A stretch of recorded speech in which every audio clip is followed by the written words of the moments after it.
I work in the social services, and I'm a theologian and a minister and a do-gooder.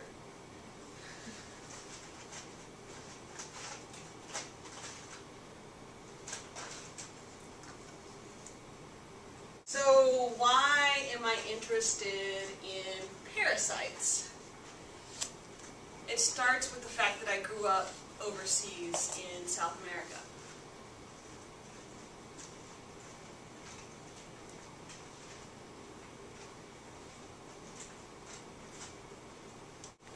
And when I came back to the United States for college, I noticed that I had what seemed like a bug bite on my back that didn't go away for a really, really long time.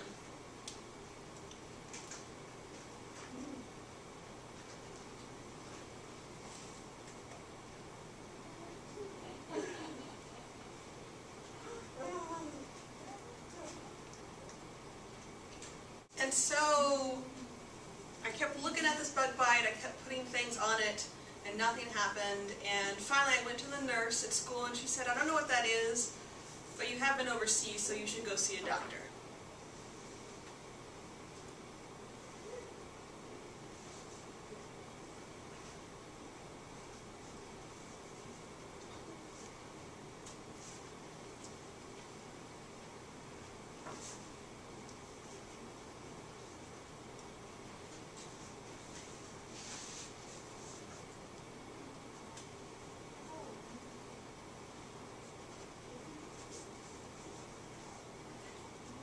And so I went to the doctor, and the doctor sent me to a dermatologist, and the dermatologist said there's a lot of dead tissue, and so he cut around it, and he shot me full of lots of cortisone.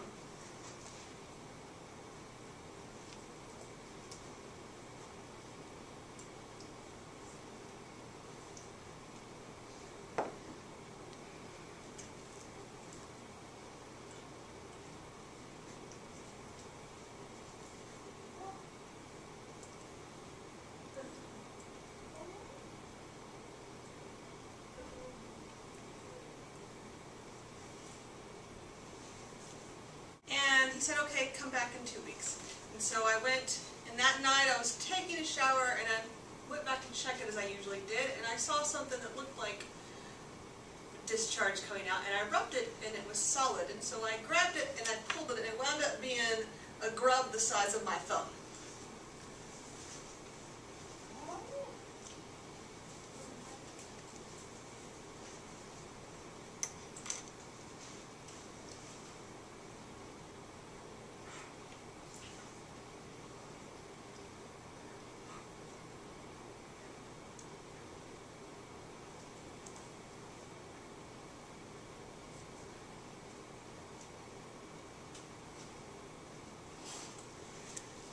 And so I freaked out. I threw up a little bit, and then I was fascinated. And what this was the larva of a moth that actually lays its eggs on people and animals, and the eggs sort of hatch and burrow down and stay inside until they're ready to fly away.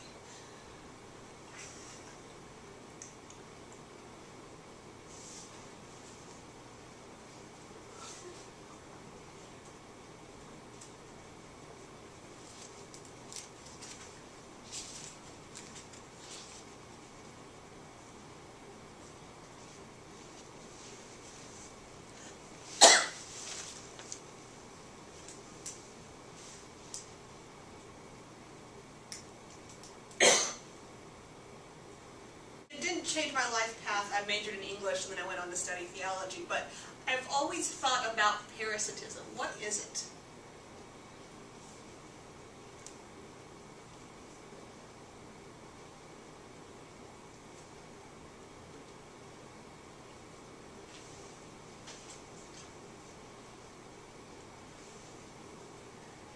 We're going to see in a minute that parasites actually relate to both of my fields. They relate to literature, they relate to religion, they also relate to culture and history and art.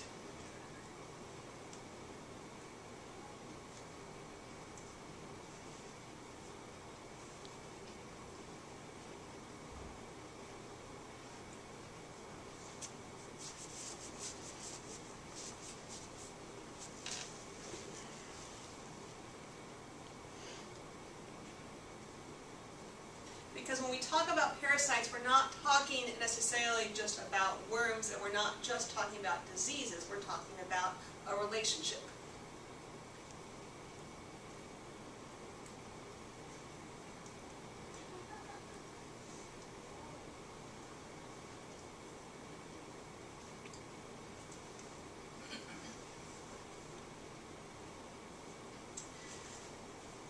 What this relationship is a connection between two different species, one the parasite and one the host.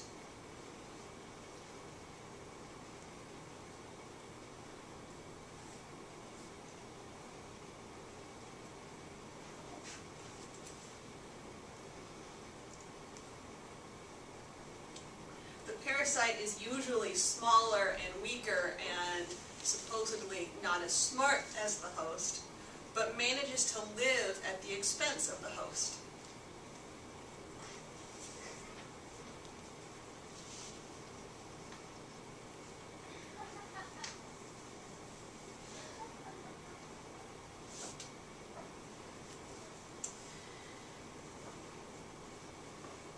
So parasites can live outside. These are called ectoparasites, things like lice, fleas, mites, or they can live inside. Things like amoebas and worms.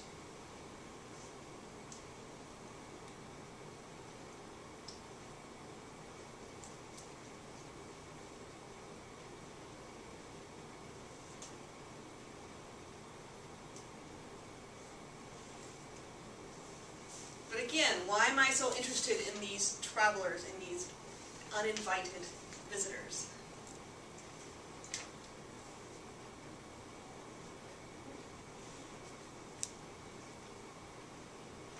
Because it relates to my own philosophical and theological view of the universe as relational, a big web of connections that are sort of traveling together.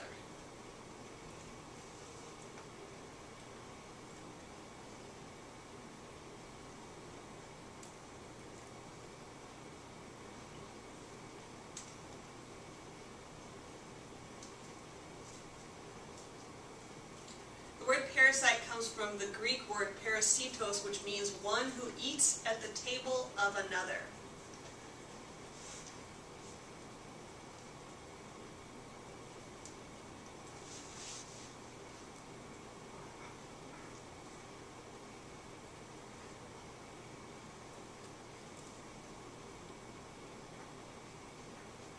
So this is dinner party language. We have a host.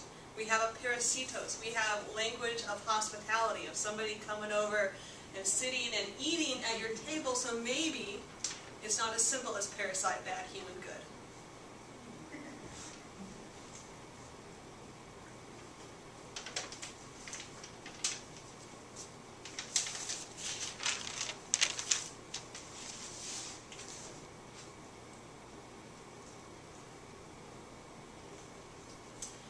We have evidence of parasite cysts and eggs in mummies and in earlier human remains, and we have ancient Greeks like Aristotle and Hippocrates writing about them.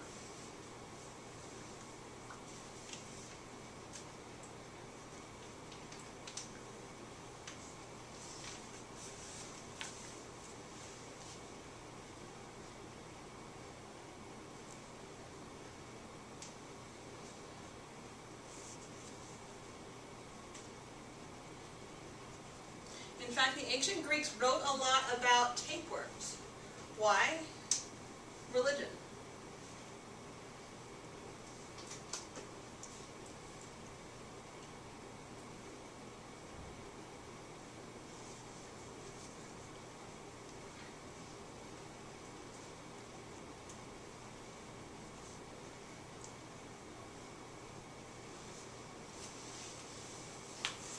If you're sacrificing a bunch of animals and possibly studying their entrails, you're going to start to notice things like tapeworm cysts and bladderworm cysts and the damage they do to muscle tissue and liver.